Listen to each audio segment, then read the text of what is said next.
everybody, it's Tina Sutton, Miss Ginger Dots, and today I am so excited to show you how to make this super duper fun slider card. This is something that's been around for a while, but it was always difficult for me to figure out how to make until this year when we have this nifty die cut that has come out in our brand new annual idea book. It is on page 46, and it's the super fun die cut. It has different shapes. We have a hill, we have I guess another hill, a zigzag, and a straight line. And you can use any of these patterns. I chose to use this one today.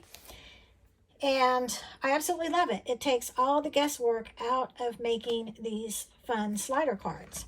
Now, we have a stamp set that complements it right underneath. Everything is on page 46 in our annual idea book, which just came out July 2022. I absolutely love this stamp set, but I wanted to change it up and show you how you can use it with whatever stamp sets you have. So I chose to use this fun little stamp set out of the July-September 2022 supplemental book, and it is S'more Adventure stamp set. I think this is so fun and so cute, and so many of us are spending more time outdoors and camping that I thought it would make a super cute card. So actually, with my Scattered Hearts team, we did a card swap, and this is the card that I made, and I'm going to show you how to make it. It's super simple. Now, the first thing, you have to choose whatever die you want to use. I chose this one, I'm going to call it the double hill. And just because it's very hard to do die cutting on camera, or at least the way my camera is set up, it's very difficult. The die cut machine pretty much takes up the whole camera. I went ahead and pre-cut it. So most cards, well, Close to My Heart cards measure 4 1/4 by 5 1/2. So I cut this a quarter inch smaller. So I actually cut the yellow piece to be 4 inches by 5 1/4.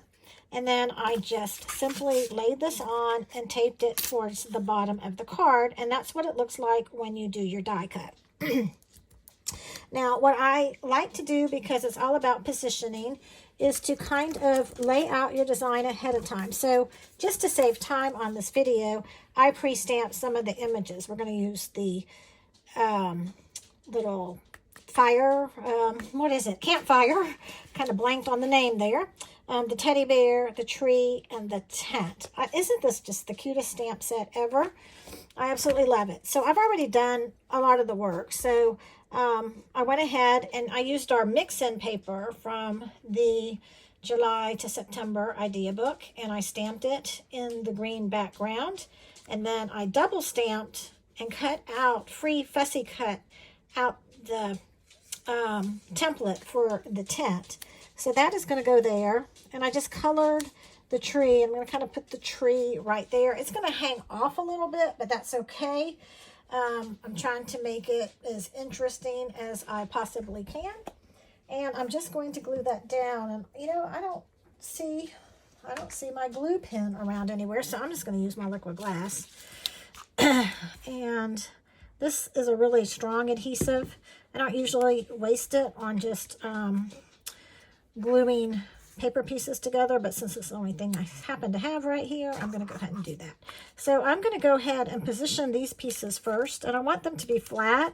Oh no, piece of because if it's flat, it makes it easier for your piece that's going to slide. If it's all poking out, like if the tent were poking out, this guy could get caught on it. So the base of a lot of times I use dimension on my designs, but when I'm making a slider card, I try to keep everything as flat as possible.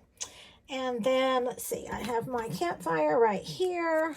I'm just going to put that kind of right down there. And again, that one's really important.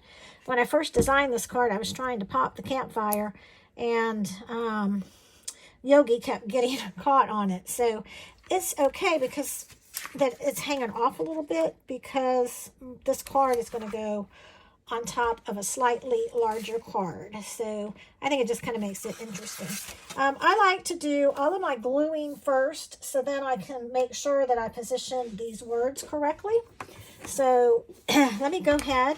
I'm going to use my black intense ink. I've already got my words already mounted and ready to stamp. So I'm going to just quickly ink this up. And I'm going to stamp Let's Make right here. And pull it up. And then look at this brand new. Okay, so we have the chamois cloth, which cleans your stamps. And I've always kept mine in a little square craft container that we used to make a long time ago. But this is something new, Close to My Heart came out with. I believe it's $19.95. And what I didn't realize when I first saw it in the catalog, I'm like, I'm just going to keep using my little square container or my Ziploc bag. It works just as well. But what I like about this is it's a lot bigger than it looks in the catalog.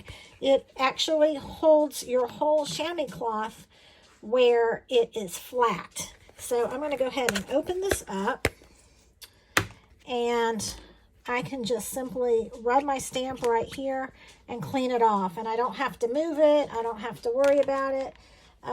And then simply just stick this back on my adhesive sheet.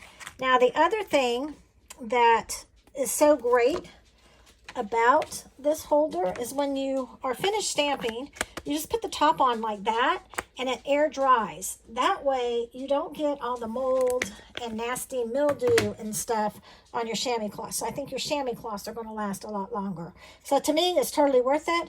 I'm going to buy 4 of them. One for here, one for my classroom, one for, I have a bag that I take with me to crops and when we go camping, and then one for my other desk. So I absolutely love them. It turned out to be something that I didn't think I needed, turned out to be one of my favorite products. So that was kind of fun. All right, and this one, just to show you, I think I'm going to put the word s'more right up here. I'm just going to change it up a little bit. If you know me, it's very difficult for me to do the same card more than once. I have to always change everything. And the funny thing is, I made 13 of these cards for the card exchange, and they were probably all slightly different. But because I have room, I'm going to put s'more right here. So let's make s'more. I even had to change the paper a little bit. You know, it just can't do the same thing. And then we're going to do memories at the bottom. Let's make s'more memories. All right, there you go. So now this looks cute and it would be ready to go, but you know, my signature thing are what I call my wacky lines. So let me get my wacky pen. And to me, this just makes your artwork and designs pop. So a lot of my artwork, especially cards, you will see my wacky lines. The reason I call them wacky lines is because they are wacky. They are never straight. And it kind of freaks people out when I teach classes. They're like, oh, I can't do that. I can't draw like you. You don't have to. They're not supposed to be straight. And oh my gosh, it ran into a word. So guess what? I just went around it. And then if you want to double line it, I always like to double, not always, but a lot of times I like to double line it. It just makes it a little more interesting. The lines can cross, just whatever.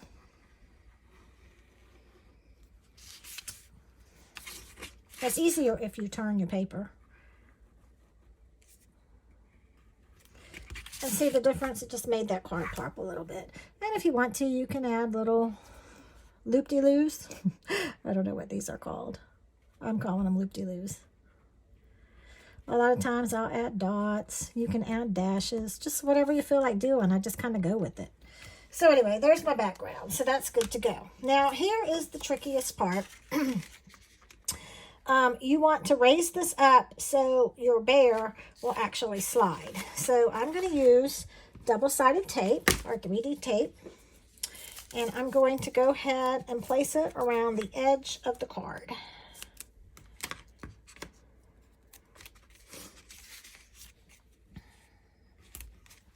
Now, what I have found is it slides better if I double tape it. So, I'm going to do one right there. Then I'm going to measure this. It doesn't have to be exact, but I try to make them as close as possible.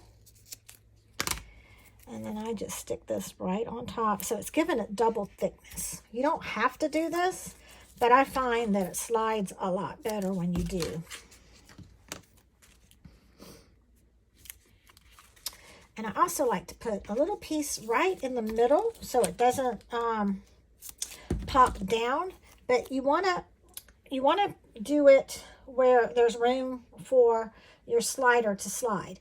Now, with our thin cut, we get these little things that go with it that they say to use as your slider. I do better when I use a penny. Now I could stick this on a penny, but I don't really see the point. So I'm just going to use plain pennies. So my penny's going to go about right there. So I want it to be sure to clear. I don't want it to get stuck on the 3D tape. So I'll put my last piece about right here. Okay. Then I haven't unpeeled it yet, so it's not sticky. I'm just going to kind of put it down. Yes, that's going to look good. Let me move this up. You know what? Let me move this card out of the way. I'm going to move this up a little bit. All right, the next thing you're going to do is you got to put the penny down.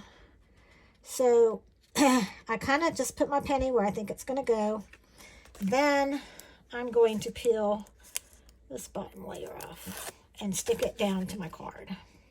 This is the trickiest part. You're going to try not to move that penny. You're going to try to line this up best you can. Hopefully, I've got a camera in my face, so I always say it's so difficult to make these cards on camera. So that's going to go about right there, okay? Now, I use 2 pennies, one for the inside and one for the outside. So I'm going to take this 3D tape and cut it. Actually, I use a skinnier piece. That's my fat tape. For the cards, I use the skinnier of the 2. And I'm just going to cut a really, really skinny piece.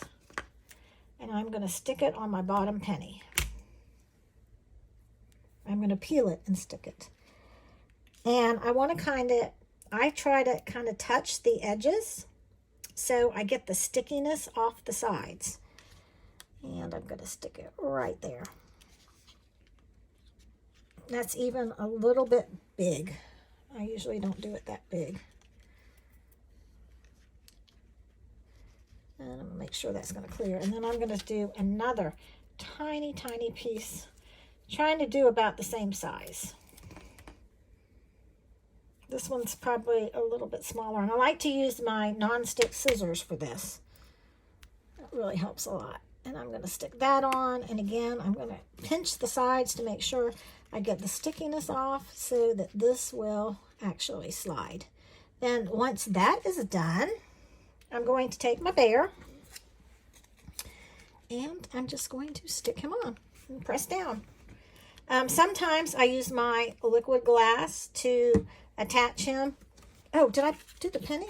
I didn't do the penny. What am I thinking? Oh, I'm talking. See, there you go. Actually, I do the penny next. And the reason that I do the penny is it gives it weight, so it's easier to slide.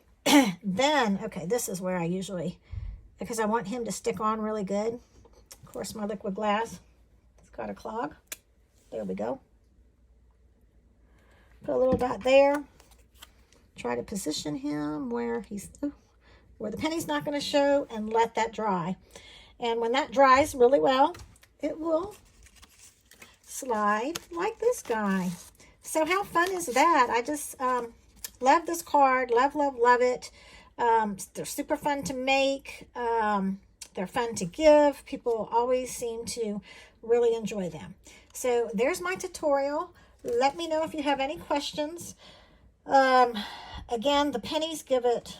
This is probably dry, hopefully. Yeah, he's sliding. See, he'll slide right along and spin. So you can slide him like just by tilting him, or by, he's not 100% dry, or by just sliding him that way. So thanks so much for watching. Hope you enjoy him. Have a great day and happy creating.